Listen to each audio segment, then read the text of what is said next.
Hello friends, Thekkady போயிட்டு tea factory visit பண்ணாமல் வரலாமா? ஸோ நாங்கள் போன டீ ஃபேக்ட்ரி பார்த்திங்கன்னா கன்னிமாரா டீ ஃபேக்ட்ரி.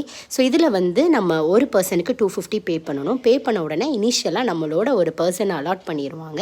அவங்க டீட்டெயிலாக அந்த டீயோட வரலாறு, அதை எப்படி ப்ரொடியூஸ் பண்ணுறாங்க, என்னென்ன ப்ராசஸ் இருக்குது, எல்லாத்தையும் டீட்டெயிலாக ஒரு ½ எக்ஸ்பிளைன் பண்ணாங்க.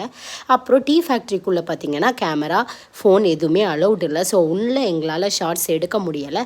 ஸோ ஸ்டெப் பை ஸ்டெப் அந்த ப்ராசஸ் எல்லாத்தையுமே பார்க்குறது ரொம்ப நல்லா இருந்துச்சு. அப்புறம் வெளியே பார்த்தீங்கன்னா டீ எப்படி போடணும்னு சொல்லி கொடுத்தாங்க ஃப்ரெண்ட்ஸ். டீயை கொதிக்கவே வைக்கக்கூடாதான் ஃப்ரெண்ட்ஸ், வெறும் நல்லா கொதித்த தண்ணியில் டீயை போடணுமா, அவ்வளோதான். அப்போ வந்து பாயிலாகவே இருக்கக்கூடாது, அடுப்பு ஆன்லேயே இருக்கக்கூடாதான். நாங்கள் அன்றைக்கி தான் தெரிஞ்சுக்கிட்டோம். அப்போ நம்ம இவ்வளோ நாள் என்ன டீ போட்டோன்னு எங்களுக்கு தெரில ஃப்ரெண்ட்ஸ்.